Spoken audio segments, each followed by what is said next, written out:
Thank you so much for joining today's webinar. We are in the second week of the Academy, and today we are discussing about choosing a business model under the focus group, focus of business. So today we have our lovely presenter. Joyce is our all-time presenter. She was with us last year and she's joining us again this year. And I'll gladly introduce her. Joyce is a business consultant and a financial modeling and valuation analyst with strong track record of partnering with clients. And this has been since 2016. She's worked across diverse sectors, including health, agriculture, oil and gas, among others. She has extensive experiences in business consulting and has developed deep expertise in business planning, organizational structuring, sustainability, fundraising, and financial modeling. Joyce is known for being resourceful, resilient, and self-motivated, consistently seeking to grow through inquisitive learning. She's an active member of the Ghana Chamber of Youth Entrepreneurs and the Ghana Enterprise Agency, where she remains engaged with industry trends and contributes meaningfully to the entrepreneurial ecosystem. Welcome, Joyce, to the webinar, and I'll allow you to take over. Thank you, Joyce. It's so good to meet everyone, and especially for the fact that I'm sharing the same name with my moderator.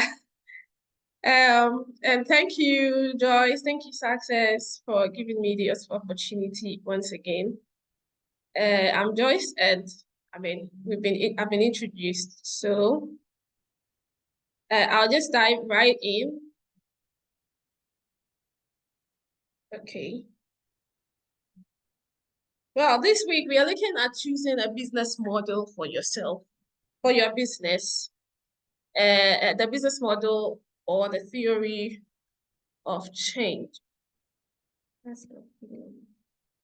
So by the end of the session, we are going to explain why choosing business models is critical for startups. I want to believe that most of our founders over here are startups, or even if you are not, you still need to know why you should choose a certain business model for yourself. So we are going to explain why choosing a business model is critical for startups or any other business, identify different types of business model. And at this stage, we're not only going to identify the business models, we are also going to make sure that you know which type of business model fits into your kind of business, so that you don't go and choose the wrong business model to work for your business type.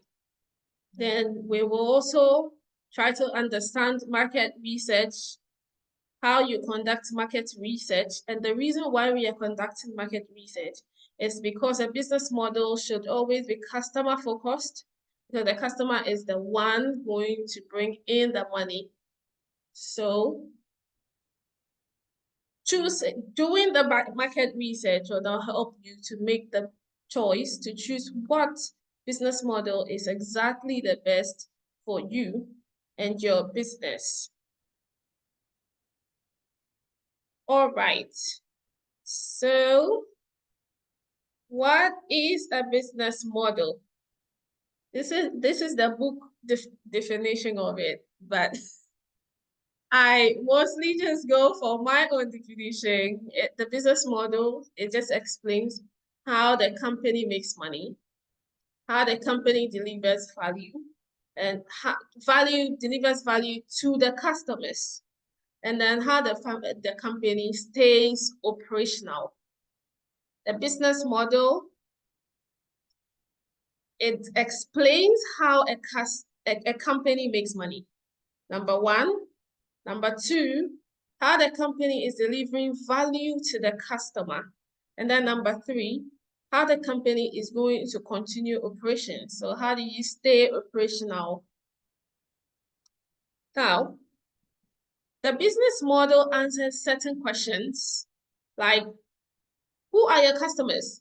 Initially, I mentioned that the business model is mostly customer focused because you're not running the business for yourself. You're running the business for your customers.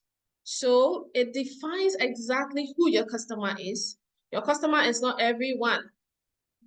Even Coca-Cola is not selling to everyone. Their customer is not everyone.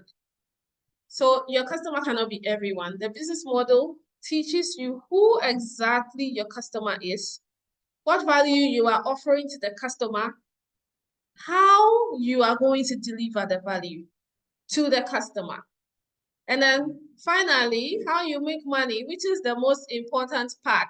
I'm going to be talking about money a lot because we're not running businesses because we want to do charity, unless we have NGOs over here.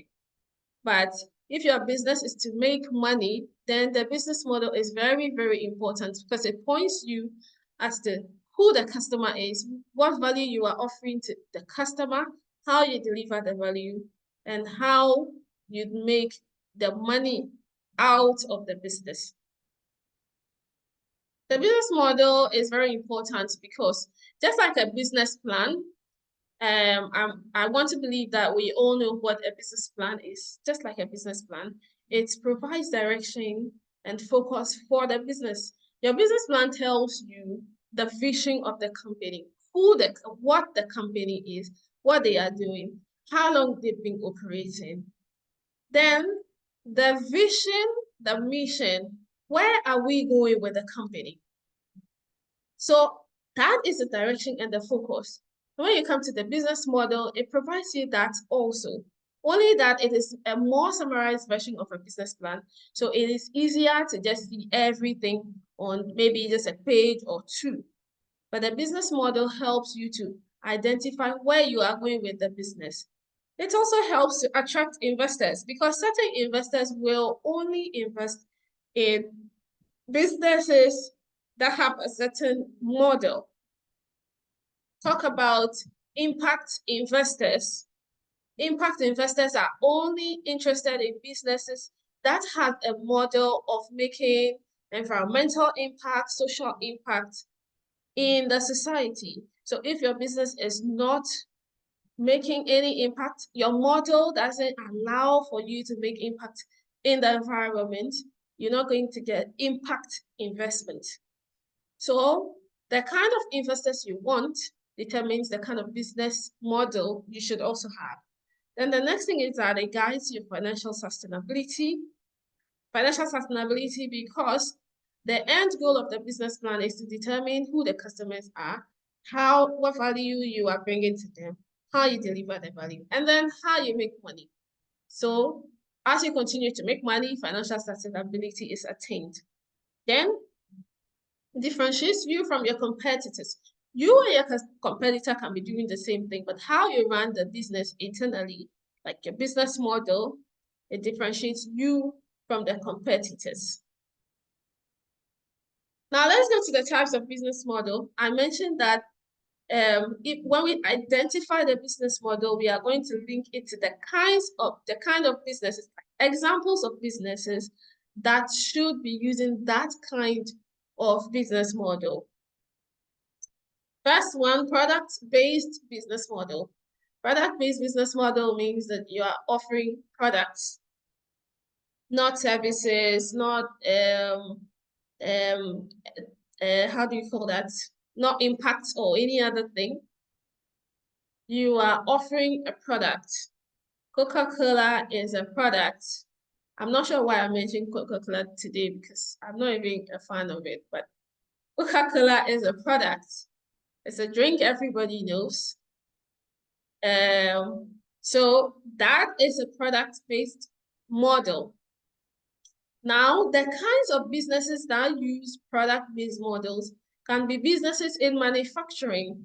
So if you are manufacturing food, if you're manufacturing clothing, if you're manufacturing what comes to mind?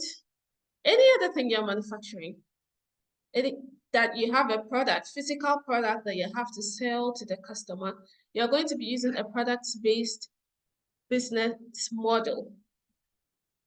If you are doing retail, buying and selling, you're going to be using a product-based business model. So I put an example there.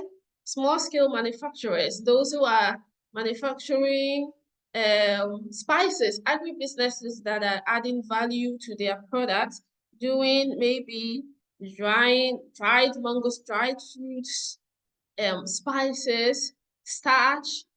All of those people have business model under the product-based business model. Then we have service-based business model. That comes to what I do, consulting, training, freelancing. They are all service-based business model. We are going to try to understand how these business models work as we go along. So the service business model is for people who are doing consulting. If your business is, if you're offering service-based services like consulting, training, freelancing, you are going to be using the service-based business model. Then we go to subscription-based. This one is becoming very popular these days because of internet everywhere. Everybody wants to sit at home and do stuff, anything. So we are buying things online. We are paying for things online. Subscription, we are learning online. So you go to what's the name of that? Coursera, and you are paying for a course. You're subscribing to learn on the platform. So you're either making monthly payments or you are buying a software as a service, something like cloud-based storage. You are buying good space on Google, you're subscribing for it. Those are subscription-based businesses. Then we have the hybrid or social enterprise models. Those ones, they make profits and then they reinvest some of their profits into making social impact in their environment or whatever they choose to do outside of the business. Then we have the marketplaces that connect buyers to sellers.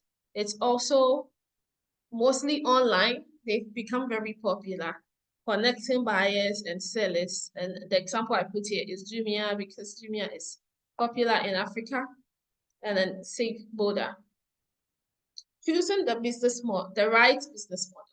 Now, when you want to choose between any of these above mentioned business models, these are some of the things you should be looking at before choosing a model.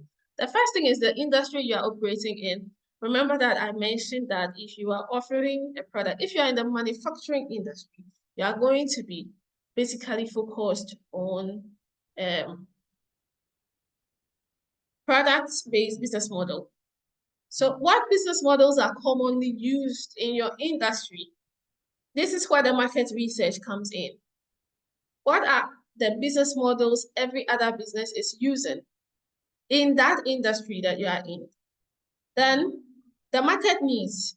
What are the target customers' needs? And how does your business model meet them? If I want to shop online, then I have to go to the marketplace. I have to go to those who are using the marketplace business plan, right? So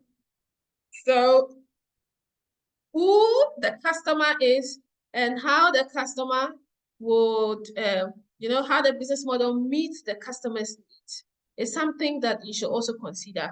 The next thing is the revenue stream. How will the business make money? This is a very important question that a lot of investors ask. I mean, that is the part that they are even most interested in. How is the business making money? We want to understand that the business is not a non-profit or a charity organization. If it's a charity organization, you are not going to try to find out how we're going to make money. Maybe you're just going to be going after grants, partnerships. But if it is a for-profit business, if it is a social enterprise where you need your profits to be able to make impact, you need to find out how the business will make money. Those who are online, They are doing software as a service. They are doing the online courses. That's how they're making money. They are selling the courses. If you are manufacturing, you are selling a product. That's how you're making the money. If you are in services, you are selling a service, or you're selling a subscription. That's how you make money. The next thing is scalability. Now, the business model is in such a way that sometimes your business can outgrow it. So you need to choose a business model that is easy to scale. Can the business model grow as the business grow, or when the business grows a little bit, maybe your business is now at growth stage, then now your business model cannot sustain it. Which leads us to the next one, is a business model financially and operationally sustainable.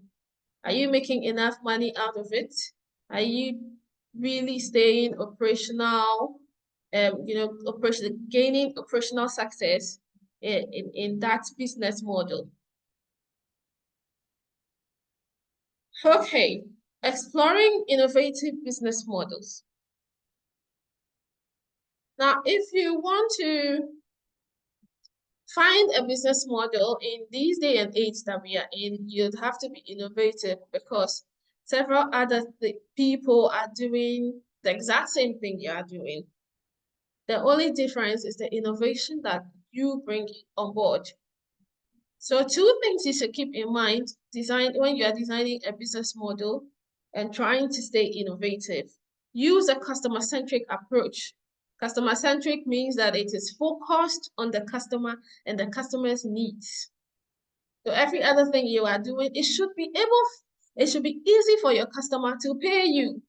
There are businesses that don't have online payment platforms, or not even platforms, options for their business. So you go to buy something, okay, I don't have physical cash and I want to pay, and I'm not sure how it is in other countries. And then the person is like, no, you'd have to give me cash. So now the customer is at that point is frustrated. Is it easy for the customer to pay you? Make it easy for the customer to pay you. Make it easy for the customer to get access to the product. Make it easy for the customer to talk to you about what you are doing right and what you are doing wrong. That is the customer-centric approach. Everything is focused on making the customer so comfortable, they always want to come back to you. Then the second concept is to utilize technology for operational efficiency. And we all know that now technology is the big thing. Everyone is doing digital transformation. We are using AI to make work easier for us.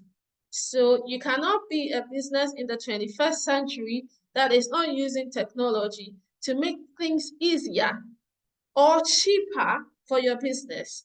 To utilize technology for operational efficiency. Now we're going to look at two tools. I have only 1 hour, and I would want us to do a little practicals too. So we'll quickly go through some of the tools you can use to design a business model. And let's all pay attention to this, because this is where you get to understand how the business model is actually designed. Now, this is a business model canvas. It is just one of the tools you can use. You can use a lean model canvas. You can use design thinking. All of those ones are ways of designing business model. But I always want to go for this because, number one, it is very easy for you to see everything about the business on one page when you use the business model canvas. So this is an example of the business model canvas. And the business model canvas is divided into 3 sections. As you can see, I have colored it. It has colors. So the blue is one section, the pink is one section, the orange is one section. Let's start from the orange, revenue generation. This is how you are going to be making money for the business. So the business, if you are designing a business model canvas, you have to look at your costs and your revenue. Mostly you look at the revenue first because it's from there that you're going to take out the cost. What are your revenue streams? I'm not sure. Somebody should volunteer their business so that we try and find can you help hear me? Joyce, I would want somebody to just volunteer their business so that we'll use that particular business to find out what their revenue to do, make an example of how you go about finding information on this. Okay, you can see. Yeah, you Yes, want me to you want me to yes, give them Oliver, you can access to just put, speak? yeah, no, like you can just put it in the comment section to make it Okay. sure. Just tell They me what have your access. business is. Pardon? They are able to send a message in the chat box. However, if Yes. you'd like them to speak, we can unmute them to speak. Yeah, I don't mind. Just one Okay. person tell us what business you do. And then we will use that as an example to just go through the entire business model canvas so everyone understands what exactly it is. From here, I always like to make my presentation practicals. From here, when you take this, you can sit down and then do it for your business in maybe less than an hour. I can't see anything in the Yes, in the Oliver, you can unmute and talk about your business.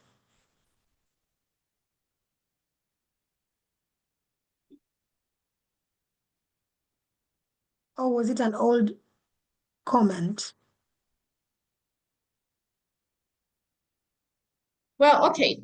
So no, nobody wants it easy. You don't want your business model to be developed so that you just go and sleep over it. All right. So let me suggest a business. So let's assume that my business is okay, old comment. Let's say that my business is processing spices out of ginger. Okay. So what are my revenue streams if I want to process ginger into, spices for use? My revenue stream is one, selling the ginger, the processed ginger. That's only one. Top of my head, that's what comes to my mind.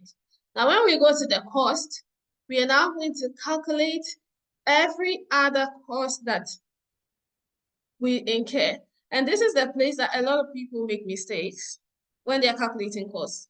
They do not include the cost of paying themselves. Most business owners do not include the cost of paying themselves. So now when it is time for you to get something out of their business, to be able to afford food, then you can't. And then that leads to you spending the business's money. But okay, that's not what we are discussing today. So the cost structure is every other cost that goes into your production. Starting from procuring raw materials, the raw ginger, to paying off your employees. You're going to get machines to be able to do the processing. You're going to be doing branding and marketing and packaging. And then now the cost of getting the product to the final consumer. You'd have to now go and look for supermarkets, give a share to supermarkets. All those things are things that are included in your cost structure. So now when you take the revenue generation aspect of the business plan, you are looking at how you are making profit, whether you are making profits, you are breaking even, or even making a loss out of the business, even before you start. The business model should be something you do before you start the business. But then again, most people are not aware of it. So if you've already started, it's not a bad thing. Go back to do this so that you have a solid ground for your business, you list all your revenue sources. If I am a service-based businesses, my revenue comes from several places: consulting charges, training fees. I do writing the documents, strategy development for the businesses, strategic plans, business plans, even the business models, anything that will bring me money. It goes into the revenue streams. Then the cost goes to the cost list, the things that I would have to use. I'm going to use data. I'm going to pay myself for my time. I'm going to pay other people for their time. So that side is a revenue generation side. Then we go to where we are focused on the customers. How are we acquiring customers? And that is the blue side. The first thing is a value proposition. What value am I bringing to the customer that the customer will not get at any other place?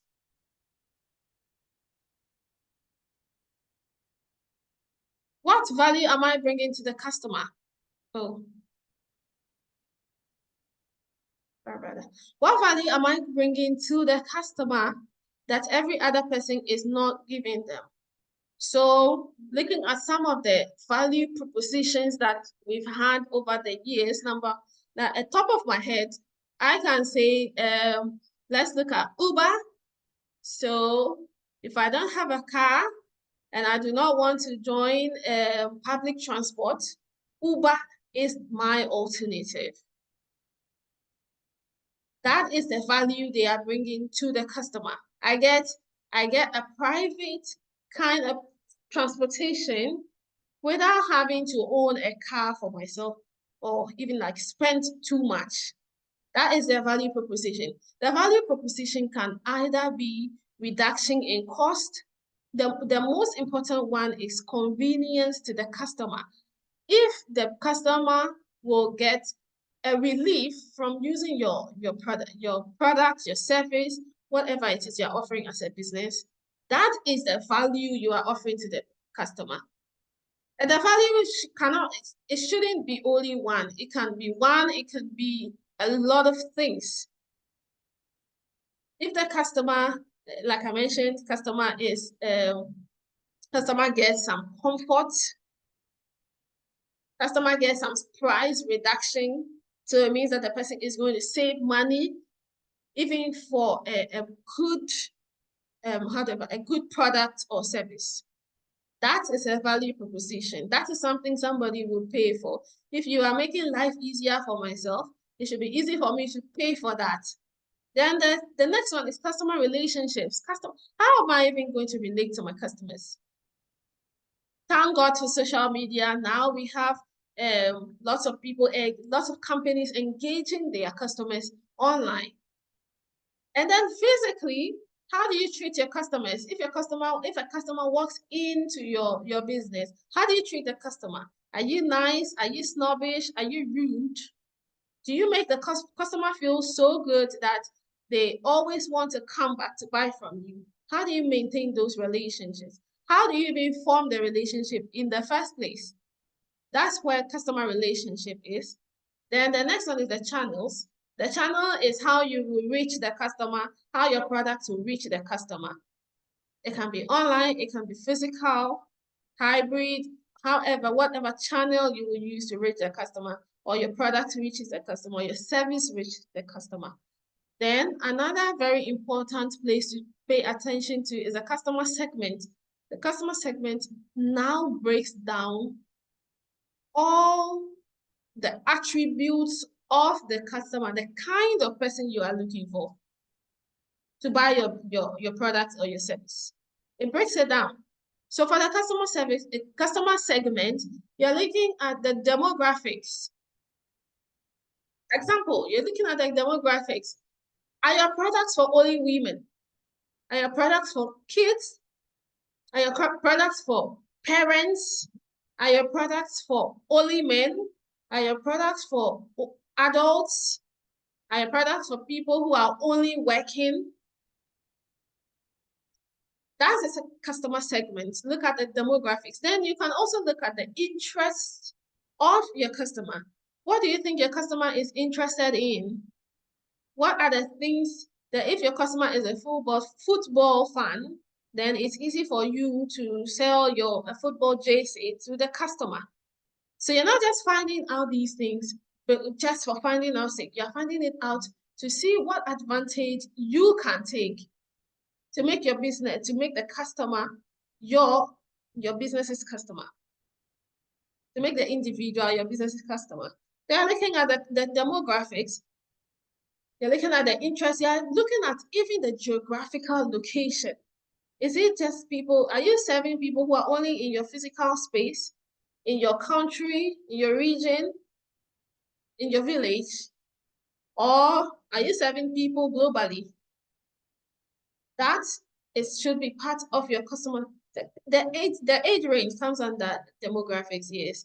The psychographics. Anything, just drill down to the one customer profile, the profile of the one customer that you need, that will consistently purchase your business. Then the last segment of the business model canvas, focusing on efficiency in operation. You're looking at your key partners. Who are you going to partner with? If I'm going to be selling ginger, then I have to partner with the farmers, ginger farmers. I have to partner with supermarkets because after everything I'm going to be selling, if I'm going to be selling by myself, then I need salespeople. I need to buy packaging materials. Those people all become my partners, whether officially or unofficially. We go to the key activities. What are the daily activities you'll be doing in the business? We will be buying ginger. We will be cleaning it up. We will be processing it. We will be packaging it. We will be pricing it. We'll be selling to the customer. Those are the key activities. Then the key resources. Okay, now this is what I want to do. What resources do I need to be able to do that? I will need ginger drying machine. It's a resource that I need. I will need people to help me with the cleaning up, with whatever that I need.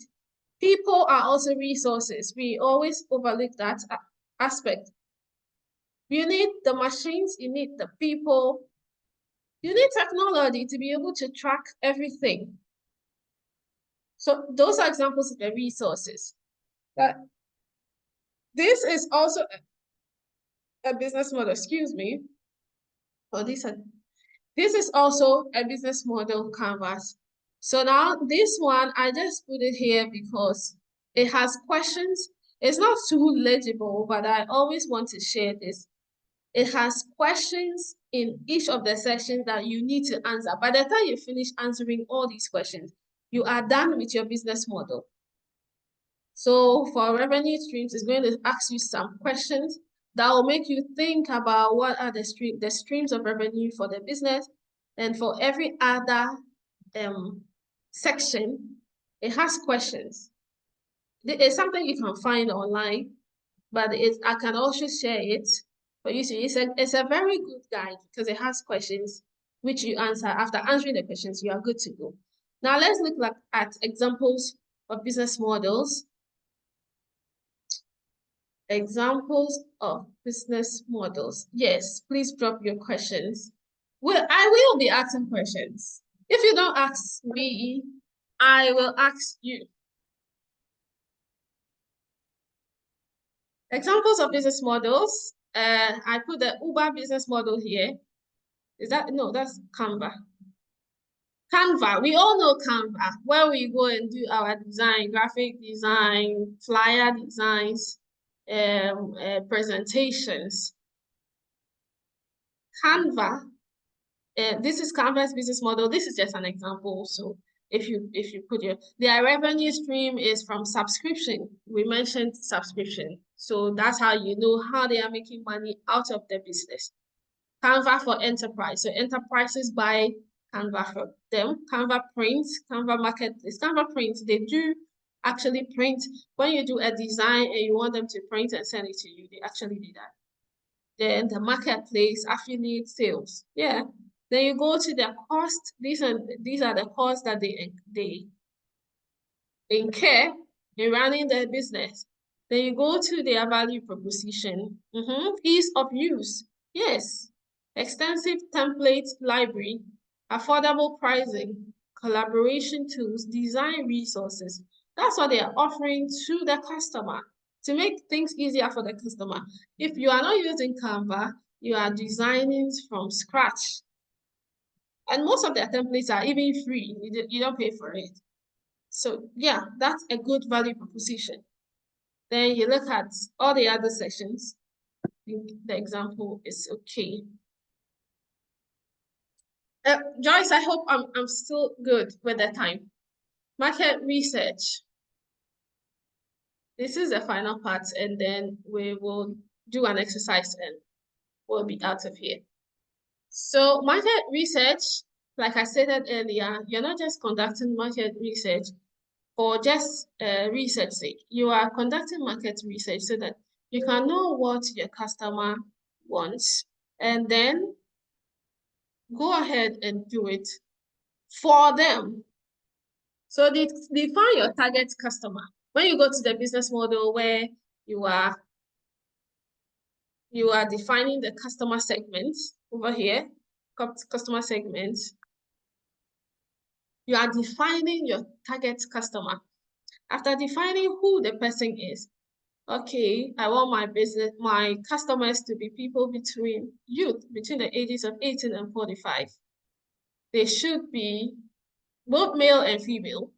They should be living in this geographical location. They should be earning, this is one part I did not mention. They should be earning money between this amount and this amount. They should be interested in this kind of activities or products or services. All these things come together to form who exactly your target customer is. Now, defining the target customer is a little bit complex when it comes to people who are products for kids. And I say that mostly because kids are not the one paying you. They are not the one whose money you want. You want their parents' money. So when you're defining the target customer and you're selling kids products, you are going to have to do two different customer personas. One for the parents, one for the kids. Oh, these kids between these ages, and they will love this, and they are in this location. But then their parents are the one paying. So who are the customers? Who are the parents? What kind of parents are you looking at? That's a target customer. Then you go ahead and now target those people, talk to a few of them. A lot of these people who want to start business don't talk to other people about their businesses because they have this mindset that they will steal their idea. I always say that ideas are everywhere. I think Uber was there, Bolt came, Bolt is making money, Uber is making money. They are all having the same kind of business model. Ideas are always there. It's the way you run the business that makes it a success or not. So contact those people, ask them, would you be interested in this kind of thing? Now, when you ask that kind of question, they are going to tell you yes or no, depending on who the person is. Don't go and ask your friends. Your friends will always say yes. Don't go and ask your family. They will always say yes. Oh no, yes, you do it. Without thinking about other things. That's why you need to define a customer very well. So you target that kind of person and casually talk to those people about. You can use interviews. These days, it's easier to get people to do surveys because of Google Forms. Just design a simple Google form and then share it around, targeting those kinds of people. Or you do an observation. Go to where the customer is and observe them. How they run their lives? Observation is also particularly to some businesses. Observe them or just do an online research, do an online survey. Online research, you can read papers, market research papers that some people have already done to gather data. Then you go ahead and do competitors. You ask personally. Oh, okay. Yes, so we are answering your question. Now you analyze your competitors. Who and who are you competing with? On what grounds are you competing with them? Even that, how are they running? I'm not saying you should go and steal your competitors' information, but find out how they're running their business. How are they keeping their customers? How are they serving them? What would you do differently so that those same people will come to you instead of your customers? Just analyzing your competition. Analyzing your competition is not about jealousy or like you trying to steal customers or not. You're just trying to find out what is the industry like and how am I going to do things way better for the clients to rather prefer me over my competitors. Then test assumptions. This comes mostly to people. If you're having a product, you can test a product. It's very easy to test products. Just do a few samples, go around and sell it, get a feedback from the people. So that one is easy. Those who are developing tech products, that's where an issue is, because then you'd have to dedicate a lot of time to developing a minimum viable product, which is like a simple version of your solution. Then you show it to the customer to find out what the customer thinks about it. Like I said, do not go and show it to your friends or family or people close to you. They are just going to tell you, yes, it's good, even though it's not good. In fact, they're not going to pay you for that kind of thing. Go to who will pay you for your product or your service. So you're testing your assumptions with them. Your MVP, if it is a simple website, if you are building a marketplace, something like Jumia, you are doing buying and selling, send the website to people to test. How is their shopping experience like? Is it easy for them to find what they are looking for? Is it easy for them to pay for what they are looking for? How is the delivery like? You have to test all that. How do we deliver the product to the customer? That comes under market research. And we also know, or I know, I don't know if we all know, that lots of businesses don't conduct market research, especially where I am. I am in Ghana, so I'm going to use the Ghanaian case. They see somebody doing the business and the person is making money, so they feel like, well, there's money in this, let me go into it. No market research, nothing. Now, when you come to me as a business consultant and you ask me, oh, I have this business idea, do you think I should do it? I'm not going to tell you to go ahead and do it.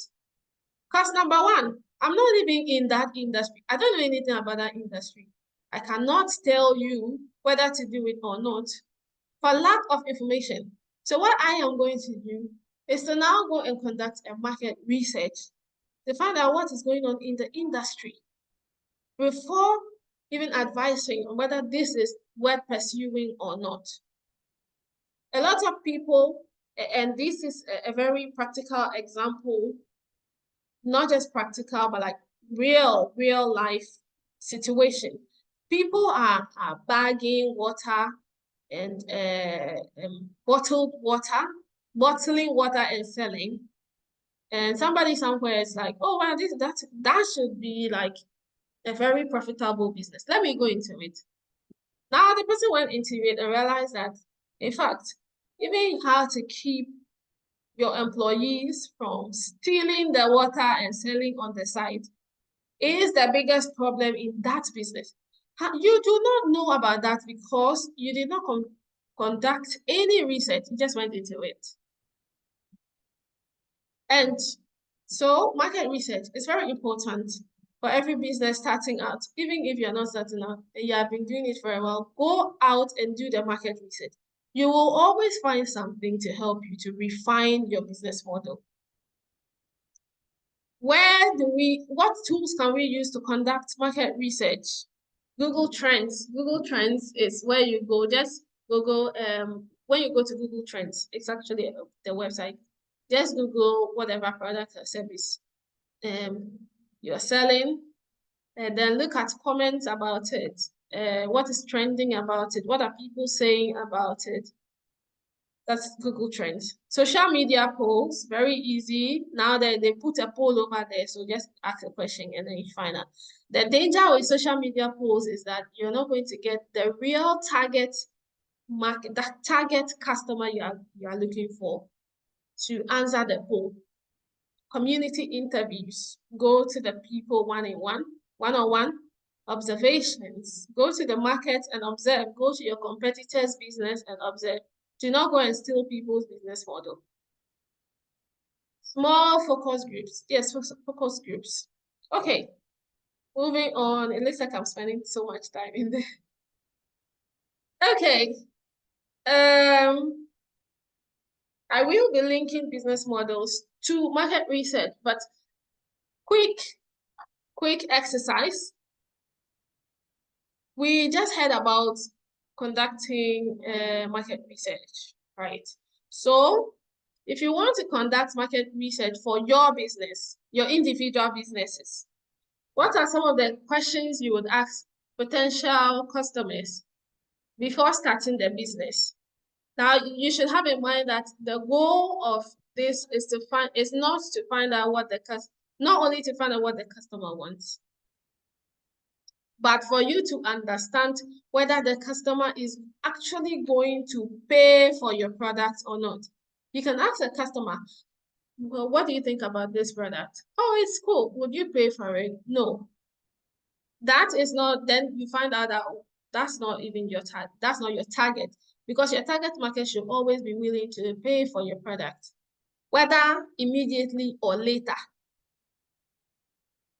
So our exercise right now is to write down 3 questions that we will ask potential customers before starting a business. Whilst we do that, let me just go through the question. Okay, your question has been answered. Do you ask people personally or just observe? Okay. Can a business model fail? Of course. Of course, a business model. Please, we are answering the question. Please think deeply and then come up with 3 questions you will ask your customers just to find out your target customer, just to find out whether they are going to patronize your product or not. Okay. Whilst we do that, can a business model fail? It definitely can fail. There are several businesses that failed because of their business model. It goes back to picking the right business model for the kind of industry you are in. Or even, earlier on I mentioned that the business can grow to a certain age, a certain point, and then outgrow the business model. That's why you have to reinvent the business model, innovate. That's why the innovation comes. You should always be looking for information so you are able to tweak the business model to fit into changing trends. So absolutely, business models can fail. And it will fail if you don't choose the best business model for the type of business you are doing, number 1. And number 2, if you refuse to be innovative to catch up with changes in the industry or even with your customers. Number 2, if so, what are situations that can lead to that? Okay, I think I've mentioned that. If you don't pick the right business model and if you have refused to be innovative enough to change, there are some of us who have refused to change. What we've been doing in 2000, the year 2000, we are still doing in 2025. The world has moved on. They should be able to change with the trends. In an already running business without a business model, how can we? Yes, if you're already running a business, good. This is a good question. You're already running a business model. You just take the canvas. If you're running it, it's even perfect because now you know how you are making money. Now, what else can we do to add to our revenue streams? That's a way of designing a business model. when you take those ones, and then especially the one with the questions, if you're able to take it and then look at it thoroughly to answer the questions, you should be able to find a new way of running the business. So please just get the business model canvas, the one with the questions, and then answer it. Whether you're running your business, you are now running it, or you're not about to start. Success, were you going to say something? With the current technology, can an online survey help? Yes, online surveys will help, but like I said, the problem with that is that you may not be able to get the right people, in your target market to answer it. So it means that in order to get the right data, you have to do targeted surveys. You target the kind of people you want, not just everybody. Because if you're running it and everybody answers, you're going to be running your business on wrong data. And then that is a recipe for failure. So using technology in fact, it's very cheap. It's the cheapest. But what you should do is to be able to control the survey in a way that only the people that you desire to answer the questions are answering it. Target the survey. There are platforms you can use to do targeted survey that pay people to do surveys. You can use those ones. SurveyMonkey is there. There are other ones that you can use to do targeted one. Where do you buy your products? Yeah, Mofolo, I don't really understand which products are you talking about? Or is that a question? Oh, you are answering. Oh, yeah. You are answering my question. Sorry. What do you think a good product will look like? Yeah. What do you think? Okay, I'll come back to the comments. Let's complete this quickly. I have a few minutes left. Linking market research to business model. Yes, you're not just conducting market research on its own. We are conducting market research in relation to developing our business model. So when we conduct a research, number one, it either validates or challenges our chosen model. To the one who asks whether business models can fail, this is where another answer is. The research, when you conduct a research, the market research, you will know whether that your business model is being validated or that you have to do something else to change it to suit what the customer wants. If you don't do that, then you are out of business. So the market research validates whatever you are doing. Oh, we are on the right track because customer says this, which aligns with what you are doing in the business, or customer says otherwise, and we have to change. And the example I put here, you want to sell vegetables, organic vegetables, door to door. That is your idea. Now, when you went and conducted the research, the customers rather say, no, don't bring it to my house. I'll prefer that I come and pick it at wherever. The right thing for you to do is to pivot to a marketplace model, like just have a physical place where they come and do the pickups. Or the best thing for you to do is to have both, either pickup option, door-to-door option. So that the day the customer doesn't feel like coming to you, they still have an option. That way you are even ahead of everything.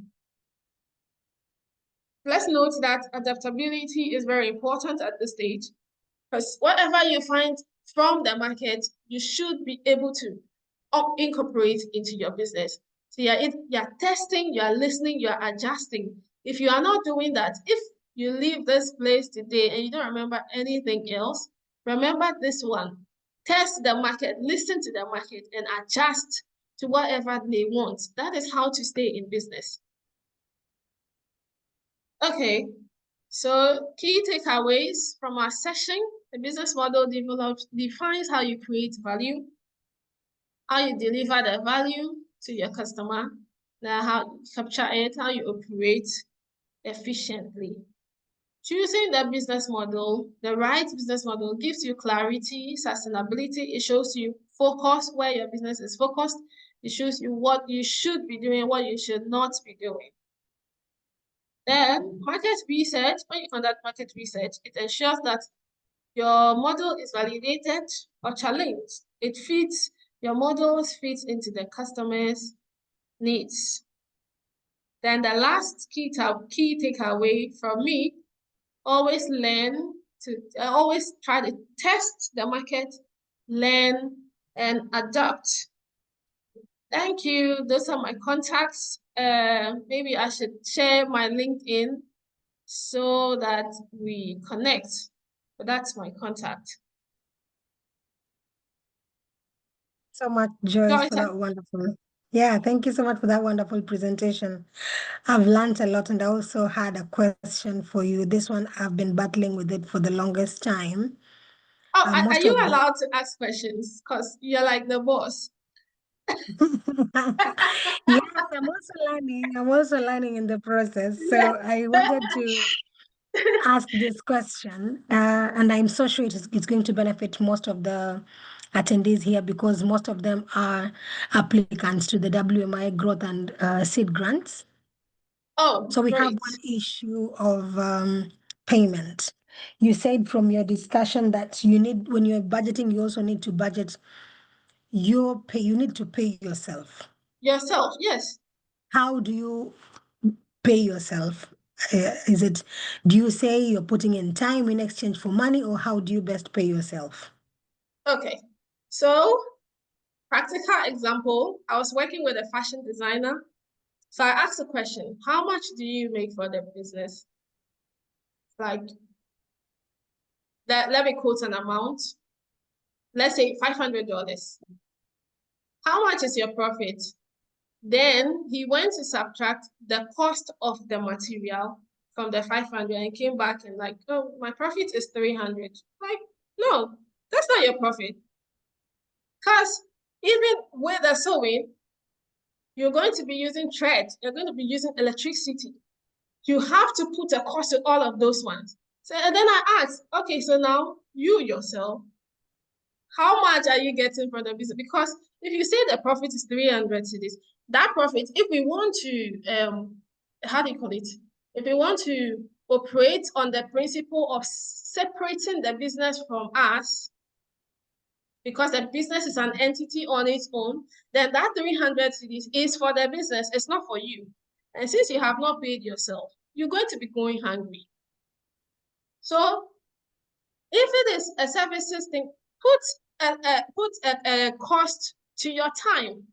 That okay, yeah, all at the end of the month, I will pay myself, do percentages. I think percentages are more, it makes more sense if you do percentages. At the end of the month, I'm going to take 20% of all the revenue. I'm saying revenue, which is money you get, not the profits, not money you are getting uh, after subtracting expenses, revenue, because now you're going to add that whatever you're paying yourself is also an expense which you have to subtract. So, oh, at the end of the month, I'm going to pay myself 10% of the revenue. And I'm saying this as an example to startups. Until the business gets to the point where you can put yourself on a fixed salary, you can do percentages, because for startups, you don't get regular, you're not going to get the same kind of revenue every month. Sometimes it's low, sometimes it's high, and it's understandable. It's a startup. So now go and then take a percentage. If it's $500, I'm taking 10%. If it is $100, I'm taking 10%, which means that you, the business owner, should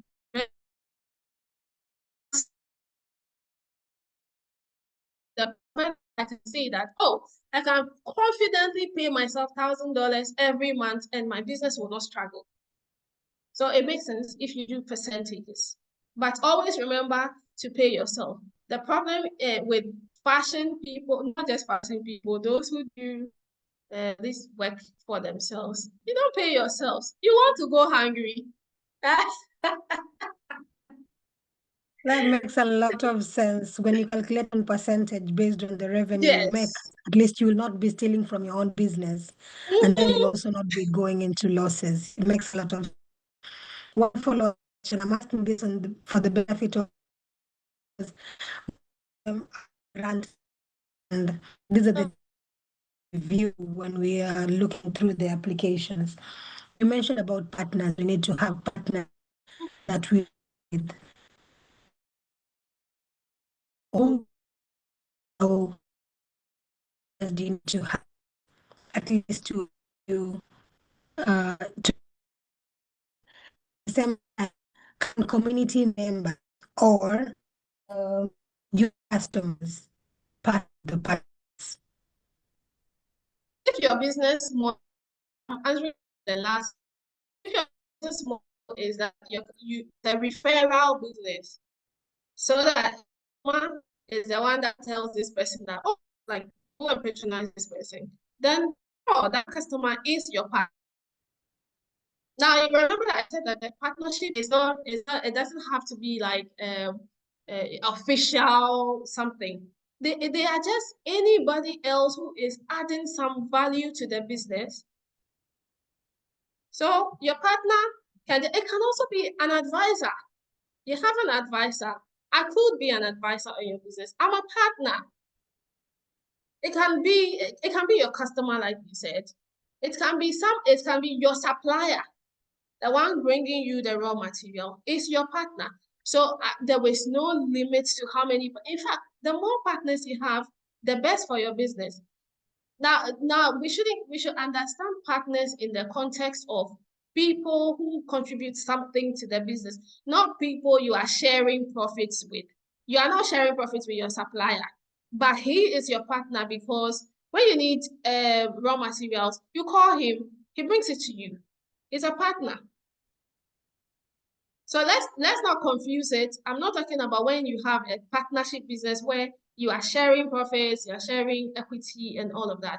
I'm talking about people who just contribute, suppliers, advisors, anybody just says this contributes something to you. It's your even if it's somebody's office space you are using, it's your partner. That makes a lot of Yeah, sense, and I somebody can said you're see. not paying. Yes, we don't pay ourselves, so we've all been stealing from our business. Yeah, you see, we are so many of us who have Stop not been paying for stealing. ourselves. We need to Yeah. change. I think this has been a very insightful webinar, and we've learned so much. And I believe that whatever we have learned here today, we are going to implement in our specific businesses, and of course, aim to improve and get more revenue. Thank you so much, Azuma. I don't see any other question here, and we are already 6 minutes past the hour. I Oh, would like to just give you maybe a minute to give a vote of thanks before we wind up. yes. So thank you so much for the opportunity. I always love to teach not just young people, anyone starting business because of how I struggled to, get through all these things. So my vision is that if I am able to learn these things, then I should be able to teach other people so that their journey will be quicker, faster, well, and more informed than mine. So thank you for the opportunity, and I'm always glad to be on board. I'm not only business model expert, I am more of a finance person. You'd be surprised. So thank you for your time and thank you, Success. Thank you, everybody. Please connect on LinkedIn. Just Google Joyce Azuma with the dreadlocks. You see me. Thank you so much. And the scholars are really appreciating your presentation. They've learned a lot, and I also like to express my gratitude on behalf of the scholars. And thank you so much for taking your time to take us through this session today. We really appreciate your innovations and your contribution to our success. With that, thank you all for joining. We'd like to end the webinar today and hope to see you soon. Goodbye, All right. everyone. Bye.